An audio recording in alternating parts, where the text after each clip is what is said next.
2025 का स्टार्ट हो गया है एकदम धमाल के साथ, और अगर आप मूवी और सीरीज के बिंज वॉचर हो तो ये साल आपके लिए एक ट्रीट होने वाला है। इस साल के लाइनअप में ऐसे शोज और फिल्म्स हैं जो आपको सीट पे बांध कर रखने वाले हैं। तो रेडी हो जाओ, क्योंकि जो फन आने वाला है वो आपने कभी सोचा भी नहीं था। तेरे शरीर में इतना खून नहीं होगा जितना रवि कुमार एक बार में मूक देता है। बैडएस रवि कुमार का ट्रेलर ड्रॉप हो गया है। हिमेश रेशमिया अपनी अगली फिल्म के साथ वापस आए हैं और इस बार कुछ ऐसे डायलॉग्स लाए हैं जो सुन के आप सीरियस डिबेट करने लगेंगे।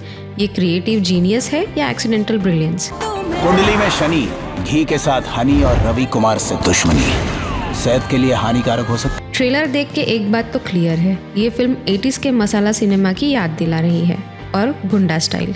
Over the top action, dialogues जो इंटेंशनली एपिक लगने की कोशिश करते हैं, और गाने जो बस हिमेश ही बना सकते हैं। बैडएस रवि कुमार का कैरेक्टर देख के लगता है ये मूवी क्रिंज को नेक्स्ट लेवल पे ले जाएगी, लेकिन ऑनेस्टी के साथ। मतलब फिल्म अपने क्रिंज होने को इतनी शिद्दत से एक्सेप्ट कर रही है कि आप उसे इग्नोर नहीं कर सकते। तू बड़ा होके बिगड़ा होगा, मैं बचपन से खराब हूँ। ये सुन के मुझे लगा ये सिर्फ एक डायलॉग है या हिमेश सर का प्रोफेशनल फिलॉसफी। जो भी हो, ये एक ऐसे डायलॉग राइटर की क्रिएटिविटी का प्रूफ है जो सोचता है मैं कुछ भी लिखूंगा, ऑडियंस बस देख लेगी। और सपोर्टिंग कास्ट की बात करें तो सौरभ सचदेवा, जॉनी लीवर, संजय मिश्रा और प्रभु देवा भी है। मतलब ये लोग वैसे तो सीरियस एक्टर्स हैं, पर लगता है कि इस बार उन्होंने सोचा थोड़ा फन कर लेते हैं। संजय मिश्रा और जॉनी लीवर की कॉमेडी टाइमिंग काफी कुछ सेव कर सकती है, बट हिमेश की हीरोइज्म का ओवरडोज आपको या तो हंसाएगा या फिलोसफिकली मूड में डाल देगा। और ट्रेलर से एक बात और समझ आई, ये फिल्म अपने आप को सीरियसली नहीं लेती, लेकिन आपसे एक्सपेक्ट करती है कि आप उसे सीरियसली लो। मतलब एक सीन में हिमेश एकदम स्लो मोशन में बैड गाइज को मारते हैं और बैकग्राउंड म्यूजिक इतना इंटेंस है कि आप कंफ्यूज हो जाते हैं, मैं इम्प्रेस्ड हूँ या गिल्टी फील कर रहा हूँ। फिल्म रिलीज हो रही है 7 फेब को, और ऑनेस्टली लगता है ये एक ऐसी मूवी है जो सिनेमा के रूल्स तोड़ने की कोशिश कर रही है, क्योंकि किसी ने रूल्स समझाए ही नहीं। तो पॉपकॉर्न रेडी रखिए और बैडएस रवि कुमार के साथ एक जर्नी के लिए प्रिपेयर हो जाइए, जो या तो कल्ट क्लासिक बनेगी या आपकी गिल्टी प्लेजर लिस्ट में एक और नाम ऐड करेगी। सुधर जा, नहीं तो गुजर जाएगा। आजाद का ट्रेलर रिलीज हो गया है। ये फिल्म मार्क करती है अजय देवगन के भतीजे अमन देवगन और रवीना टंडन की बेटी राशा थदानी का ग्रैंड डेब्यू। अजय देवगन भी एक इम्पोर्टेंट रोल में है, लेकिन ट्रेलर देख के लगता है कि फोकस एक ब्लैक हॉर्स पर ज्यादा है और एक्टर्स पर कम। मतलब असली हीरो तो हॉर्स ही है। स्टोरी एक यंग लड़के अमन की जर्नी के अराउंड है, जो डेकॉइट विक्रम सिंह के हॉर्स आजाद के साथ बॉन्ड बनाता है। अब विक्रम सिंह करप्ट जमींदार के खिलाफ लड़ रहे हैं, तो फिल्म का एक रिबेलियन वाइब है। साथ ही अमन का रोमांटिक एंगल भी दिखाया गया है विद राशा, जो पहले हॉस्टाइल होती है लेकिन बाद में उनसे प्यार करने लगती है। फिल्म का थीम है लॉयल्टी और फ्रेंडशिप, जो इंडिया के फ्रीडम स्ट्रगल के बैकग्राउंड में सेट है। पर ट्रेलर देखते वक्त पेट्रियोटिज्म का तड़का हल्का लगता है, जैसे मसाला थोड़ा कम पड़ गया हो। अब डेब्यू की बात करें, अमन और राशा का परफॉर्मेंस ट्रेलर में वीक लगता है। मतलब स्क्रीन प्रेजेंस इतनी फ्लैट थी कि अजय देवगन का हॉर्स आजाद ज्यादा अलाइव लग रहा था। अजय का परफॉर्मेंस एज एक्सपेक्टेड इंटेंस है, लेकिन वो उनके पुराने एंग्री यंग मैन रोल्स का एक्सटेंशन लगता है। मतलब कुछ नया देखने को नहीं मिलेगा। और केमिस्ट्री, अमन और राशा की केमिस्ट्री ट्रेलर में खास स्पार्क नहीं दिखाती। ये दोनों लीड एक्टर्स डेब्यू कर रहे हैं, पर लगता है डायरेक्टर ने उनका ट्रेनिंग सेशन स्किप कर दिया। सॉन्ग्स और बैकग्राउंड स्कोर थोड़े प्रॉमिसिंग है, so that's a saving grace. पर ऑनेस्टली ट्रेलर थोड़ा अंडरवेलमिंग लगा। सपोर्टिंग कास्ट में डायना पिंटी और मोहित मलिक है, जो शायद स्टोरी को थोड़ा संभाले। फिल्म को डायरेक्ट किया है अभिषेक कपूर ने, जो रॉक ऑन और केदारनाथ जैसे फिल्म्स के लिए जाने जाते हैं, तो उनसे एक्सपेक्टेशंस हाई है। आजाद 17 जान को रिलीज हो रही है, लेकिन ट्रेलर जितना इम्पैक्टफुल होना चाहिए था उतना नहीं लगा। तो ओवरऑल ये फिल्म अपनी एग्जीक्यूशन पे हेवीली डिपेंड करेगी। अगर आपको एक्शन, ड्रामा और एक पेट्रियोटिज्म का टच चाहिए तो ये फिल्म एक बार देखने लायक हो सकती है। वैसे अगर अजय देवगन के फैंस है तो उनका परफॉर्मेंस और उनका ब्लैक हॉर्स आपका मूड जरूर बनाएगी। बाकी let's hope Azad box office पे अपना असर दिखाए, वरना लोग बोलेंगे कि हॉर्स की एक्टिंग बेटर थी। तो बड़ा होकर आजाद से भी लंबा चौड़ा बनेगा, सबसे तेज भागे, क्योंकि लोग अपने आप ही इसे कहाँ बुलाएंगे, चेतक। इमरजेंसी का सेकेंड ट्रेलर फाइनली आउट हो गया है और कंगना रनौत ने अपने डायरेक्टोरियल डेब्यू के साथ इंदिरा गांधी का रोल प्ले करने का बोल्ड डिसीजन लिया है। इमरजेंसी। मूवी काफी टाइम से डिले हो रही थी, लेकिन अब 17 जैन को रिलीज होने वाली है। तो चलिए ट्रेलर का एक डिटेल्ड एनालिसिस करते हैं। ट्रेलर में कंगना ने इंदिरा गांधी के प्राइम टाइम को काफी इफेक्टिवली डिपिक्ट किया है, जहां वो अपने शासन का फुल पावर यूज करती है।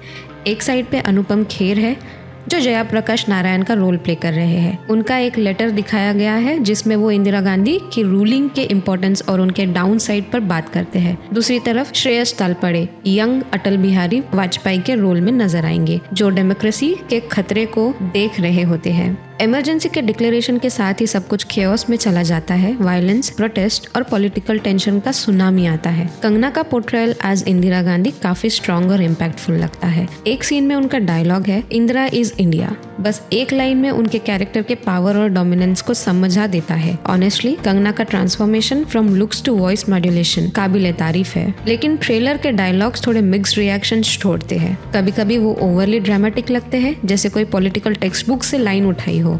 फॉर एग्जाम्पल, जब कैरेक्टर्स लोकतंत्र का गम मनाते हैं तो वो थोड़ा ओवर द टॉप लगता है, इसलिए इमोशंस उतने ऑथेंटिक फील नहीं होते जितने होना चाहिए। फिर भी परफॉर्मेंसेस ट्रेलर का रियल हाईलाइट है। कंगना तो सीन स्टीलर है, लेकिन अनुपम खेर, श्रेयस तालपड़े और मिलिंद सोमन भी अपने रिस्पेक्टिव रोल्स में स्ट्रॉन्ग लगते हैं। फिल्म की पॉलिटिकल स्टोरी टेलिंग और कंगना की डायरेक्टोरियल विजन ट्रेलर के ड्रामेटिक टोन को बैलेंस करने की कोशिश करती है। बैकग्राउंड स्कोर और विजुअल्स भी नोटवर्दी है, लेकिन ट्रेलर के कुछ पार्ट्स थोड़ा प्रीची लगते हैं, जैसे लेक्चर मोड में चले गए हो। अब क्वेश्चन ये है कि क्या इमरजेंसी एक politically charge thought provoking film बनेगी या सिर्फ एक कंट्रोवर्शियल स्टेटमेंट पीस रह जाएगी। जो भी हो, कंगना का पैशन प्रोजेक्ट देखने लायक लगता है। इमरजेंसी 17 जैन को रिलीज हो रही है, और अगर आपको हिस्टोरिकल पॉलिटिकल ड्रामास पसंद है तो यह आपके वॉच लिस्ट में होनी चाहिए।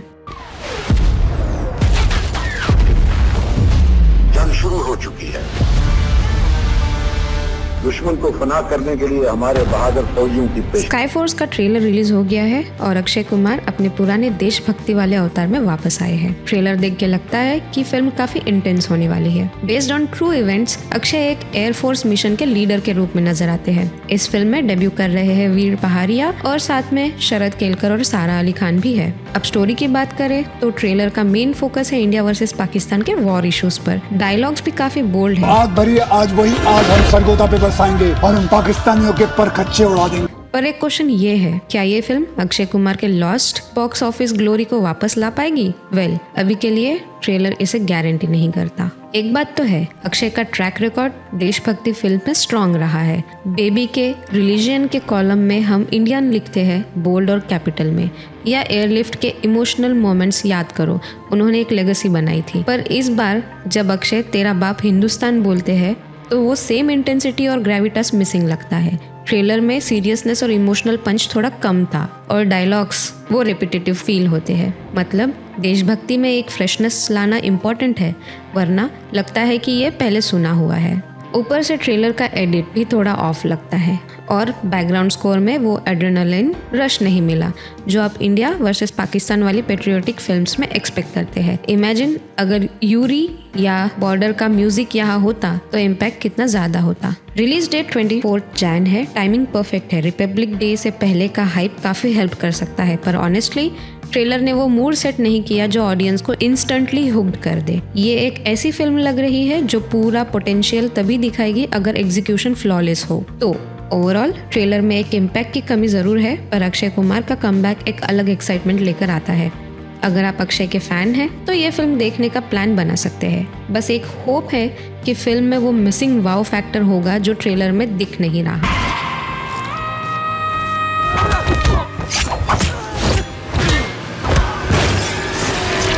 फाइनली सोनू सूद की एक्शन पैक्ड फिल्म फतेह का ट्रेलर आ गया है। सोनू सूद इस बार एक full on brutal action hero के अवतार में दिख रहे हैं। लगता है वो एक एलिट एजेंट है जो साइबर क्रिमिनल्स के अगेंस्ट मिशन इम्पॉसिबल चलाने निकले हैं, एक डार्क पास्ट और ब्लडी प्रेजेंट के साथ। सोनू का कैरेक्टर ट्रेलर में बिल्कुल रूथलेस लगता है। जैकलिन फर्नांडिस उनके पार्टनर इन क्राइम है और इवेंचुअली उनका लव इंटरेस्ट भी बन जाता है। विलन के रोल में नसरुद्दीन शाह है, लेकिन उनका कैरेक्टर अभी एक पजल ही लग रहा है।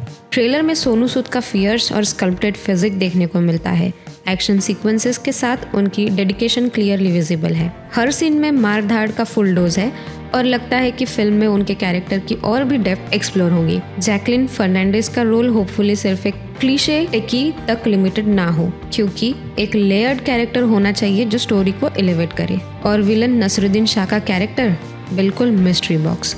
ट्रेलर ने उनका सीक्रेट रखा है जो इंट्रिग और क्यूरियोसिटी को और बढ़ा देता है। विजय राज और दिव्येंदु भट्टाचार्य जैसे एक्टर्स का प्रेजेंस भी स्टोरी को इंटरेस्टिंग बनाता है, लेकिन इनका कंट्रीब्यूशन ट्रेलर में सटल रखा गया है। एक्शन सीक्वेंसेस अनडाउटेडली ट्रेलर का हाईलाइट है। High intensity stunts, bone crunching fights और एक ओवरऑल रॉ वाइब जो ऑडियंस को ग्लूड रखने वाली है। थोड़ा किल बिल और टेकन का कॉम्बो वाइब आता है।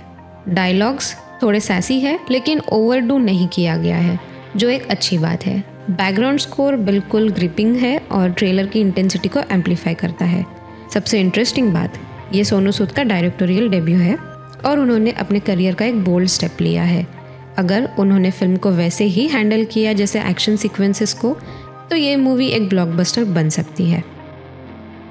तू मरेगा चौधरी, तू मरेगा। इंस्पेक्टर हाथीराम चौधरी वापस आ गए हैं पाताल लोक सीजन 2 के साथ और ट्रेलर देखकर लगता है कि इस बार भी स्टोरी उतनी ही इंटेंस और ब्रूटल होने वाली है। 2 मिनट 42 सेकंड्स का ट्रेलर शुरू होता है एक धमाकेदार लाइन से। उसी मोमेंट से टेंशन और एक्साइटमेंट दोनों सेट हो जाती है। हाथीराम की नियर डेथ एक्सपीरियंस की झलक मिलती है जो पूरी स्टोरी के स्टेक्स और भी ऊपर ले जाती है। इस बार हाथीराम का सफर नॉर्थ ईस्ट तक ले जाता है। ट्रेलर में नागालैंड का एंगल पहले थोड़ा फोर्स्ड लगता है, पर जैसे जैसे प्लॉट अनफोल्ड होता है स्टोरी के साथ अच्छे से ब्लेंड हो जाता है। एक अनएक्सपेक्टेड ट्विस्ट का मजा मिलता है। एक किलर डायलॉग है, या तो नौकरी कर लो या ड्यूटी कर लो। ये लाइन नॉट ओनली सिस्टम के लूप होल्स पर एक सॉलिड कमेंट्री है, पर हाथीराम की जिंदगी और उसके कॉन्स्टेंट स्ट्रगल्स को परफेक्टली समराइज भी करती है। ट्रेलर के आगे शॉकिंग ट्विस्ट और एक ऑलमोस्ट अनरियलिस्टिक ट्रूथ दिखते हैं जो क्यूरियोसिटी को पीक पर ले जाते हैं। सबसे बड़ी बात यह है कि ट्रेलर पुराने सीजन की एसेंस को बिल्कुल मेंटेन करता है। और जयदीप अहलावत का एक सीन वो कैजुअली बोलते हैं, मैं पाताल लोक का ना परमानेंट निवासी। सीजन 2 17 जैन को अमेजन प्राइम वीडियो पर रिलीज हो रहा है। अगर आपने पहला सीजन नहीं देखा तो अभी टाइम है बिंज करने का। शाहिद कपूर का देवा टीजर फाइनली आ गया है और शाहिद ने अपने एक्शन हीरो अवतार से सबको शॉक कर दिया है। सिर्फ 52 सेकंड्स का टीजर, लेकिन एनर्जी और इंटेंसिटी में 1 सेकंड का भी ब्रेक नहीं। एक तरफ शाहिद क्लब में अपने सिग्नेचर डांस मूव्स दिखाते हैं और दूसरी तरफ हाई ऑक्टेन एक्शन सीक्वेंसेस में उनके पंचेस और किक्स लिटरल फायरवर्क्स लगते हैं। लगता है शाहिद इस बार एक नो नॉनसेंस पुलिस ऑफिसर का रोल कर रहे हैं जो अपने एनिमीज को मर्सी देने के मूड में बिल्कुल भी नहीं है। और टीजर का एंड एक एपिक शॉट जहां शाहिद गन पकड़े अमिताभ बच्चन के दीवार पोस्टर के बैकड्रॉप में पोज करते हैं। शाहिद की परफॉर्मेंस इस टीजर में एक विजुअल डिलाइट है। कबीर सिंह, हैदर और ब्लडी डैडी के बाद देवा में उनका एक और इंटेंस रूप देखने को मिलेगा। एक्शन सीक्वेंसेस अनडाउटेडली टीजर का मेजर हाईलाइट है जो लगता है कि शाहिद ने जिम में ओवरटाइम करके अर्न किया है। और बैकग्राउंड स्कोर बिल्कुल ड्रामा और एड्रेनलिन का perfect blend, plus title track तो वाइब सेट कर ही देता है। बस एक बार सुनो फिर लूप पे चलेगा ही चलेगा। पूजा हेगड़े का रोल टीजर में थोड़ा मिस्ट्री है, शायद इंटेंशनली सस्पेंस क्रिएट किया है। देवा 31 जैन को रिलीज हो रही है और टाइमिंग बिल्कुल परफेक्ट लगती है। शाहिद के फैंस के लिए ये टीजर एक ट्रीट है, लेकिन टीजर की हाई एनर्जी एक्शन को देख के ये लगता है कि मूवी थिएटर में फुल पैसा वसूल करेगी। तो अगर आपको एक्शन पैक ड्रामा पसंद है और शाहिद कपूर का इंटेंस स्वैग देखना है तो देवा मिस मत करना।